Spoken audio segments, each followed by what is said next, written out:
Hi, in this video I'm going to talk about 10 high yield dividend aristocrats based in the UK. So there are going to be 10 companies that are either on the FTSE 100 or FTSE 250.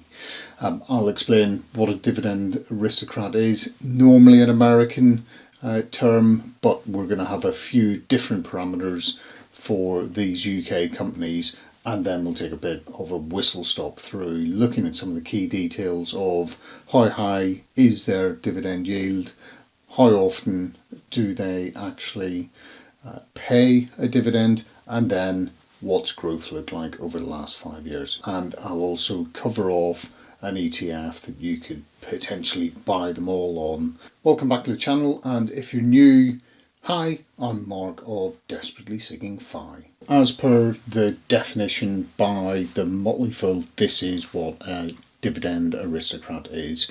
They must be in the S&P, the Standards & Poor's 500 index. They must have 25 years of dividend increase, and also their market cap must be at least $3 billion and have at least 5 million trading of daily shares in the previous 3 months. There are a total, as of the start of January, 64 dividend aristocrats.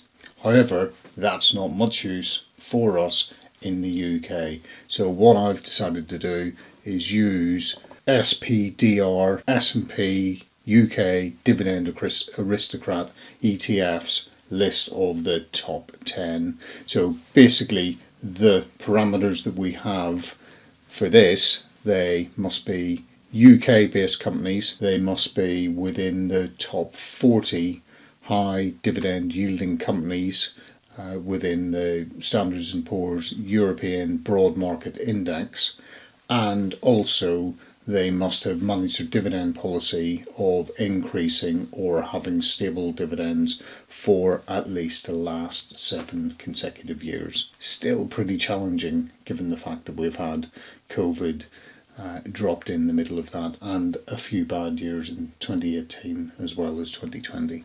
Who is on the list? Here we go. Here are the top 10 holdings. The first company we're going to look at is Legal & General. Pretty much a household name in the UK. It provides various types of insurance products and services in not just the UK but also the United States and internationally, and it's made up of 4 different arms. So there's Legal & General Retirement, Legal & General Investment Management, Legal & General Capital, and Legal & General Insurance. It has a dividend yield of 7.8%, and if we have a look at the bar chart, we have seen steady growth of the dividend from 2011 the whole way up to 2022. In 2020 they just maintained a stable dividend payment. Over the past 5 years, growth not looking particularly great, just slightly down at 6.37%.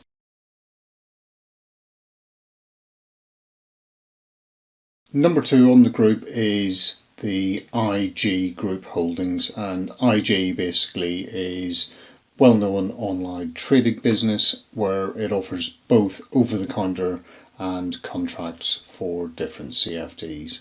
So they have a dividend yield of 5.6%, and if we have a look at the annual dividends, nice steady growth from 2006 up to today. Looking at the 5-year trend, we have seen about a 2.55% growth over that time period.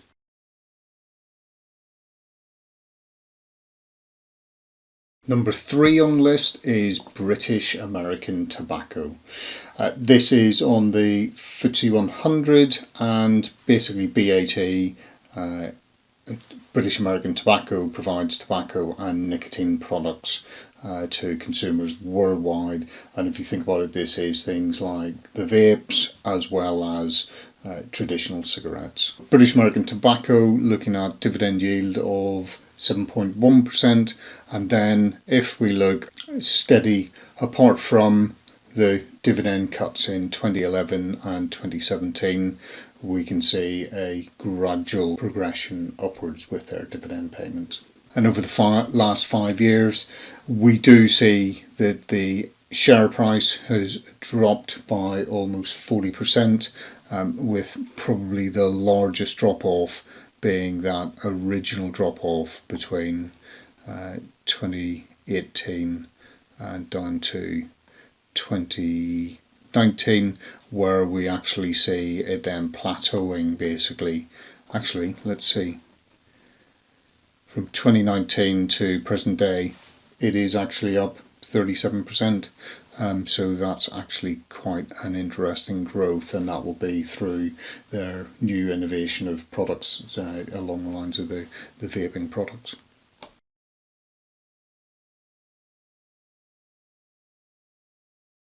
Number 4 on the list is Hargreaves Lansdown, once again also on the FTSE 100, and Hargreaves Lansdown, relatively similar to the IG group. It also provides investment services for individuals and corporates in both the UK and also in Poland, and basically it offers the same range of investment accounts, so cash savings, accounts for children, and foreign currency exchange. It also does retirement, and it was founded in 1981 and is headquartered in Bristol in the UK. Let's see, what is its dividend looking like? So dividend yield of 4.4%, and if we look at our progression, we see a nice steady increase from 2006.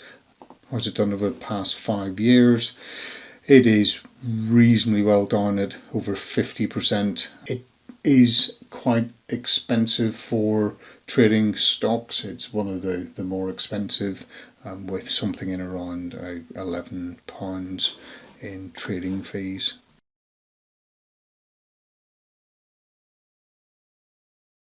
Next on the list is Intermediate Capital Group, and this is a private equity firm specialising in direct and fund of fund investments. ICP, dividend yield of 7.6%, and looking at reasonably steady annual dividends from 2009 up to 2018, and then starting to see quite nice growth from 2019 onwards. Over the past 5 years, we've seen almost a 16% increase, and looking at quite good growth, as with many different stocks, up to 2022, and then a bit of a drop off. So over the last financial year, we've seen a drop of 32%, so potentially a bit of value in this stock.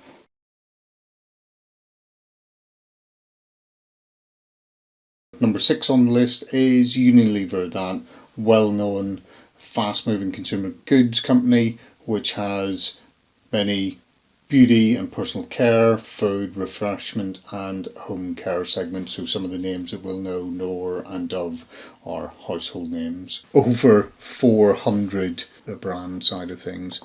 Unilever has a dividend yield of 3.4%. Reasonable growth over the period of 2006 onwards.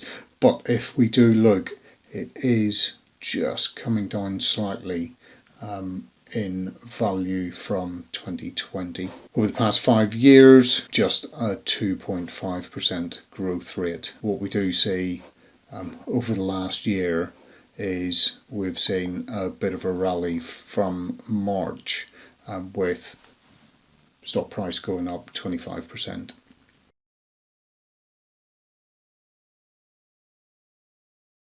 National Grid, another household name. It is the major energy companies operating in the UK, and also has a smaller arm in the US, and they basically deliver electricity and gas safely to customers in both areas. Nice dividend yield of 5.1%, and looking at very steady growth, just adding a little bit each year to their dividend yield, and nice growth of 24%.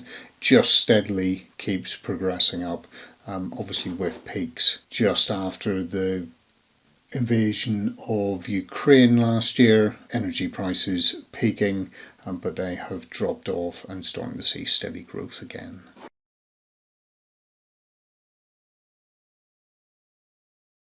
Number 8 on the list is Schroders Plc, a publicly owned investment manager, and basically it provides advisory and consultancy services to its clients.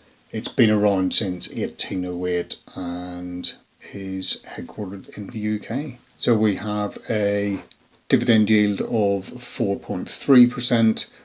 It has shown relatively steady growth from 2011. 2022 did see a drop in its dividend payment last 5 years. Over the past 5 years, down about 37%, with a main drop from sort of September 21.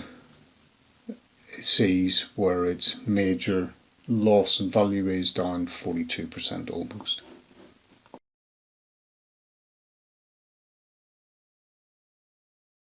Number 9 on the list is Primary Health Properties. PHP is a real estate investment trust, so a REIT, and it has clear objectives looking at combination of growth and capital appreciation. They basically invest into healthcare real estate and look at long-term leases which are backed by a secure underlying covenant funded by the government bodies. PHP dividend yield of 5.9% and starting to show steady increase in dividends from 2016 onwards.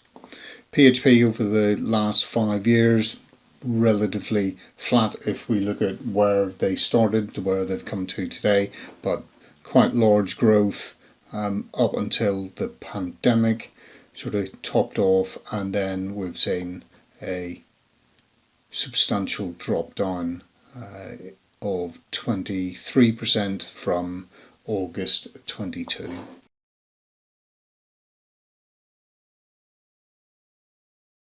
Next on the list is Assura, once again another real estate investment trust, and looking more so on primary care centres in the UK and looking at working with GPs. 5.7% dividend yield, nice steady growth over the last 10 years from 2013, and over the last 5 years down about 7%, but most of that has been a drop over the last few months. Once again from August, so very similar to Primary Health Properties in where they've seen a slight drop off.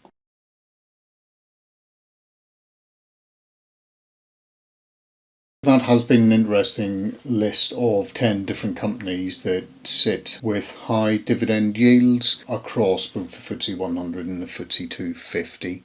We've got a mix of different sectors in there, so we've just seen the last two being real estate investment trusts, also looking at insurance companies, fast moving consumer goods, a energy supplier, and a couple of different investment trusts, and then Hargreaves Lansdown and IG for the investment side of things.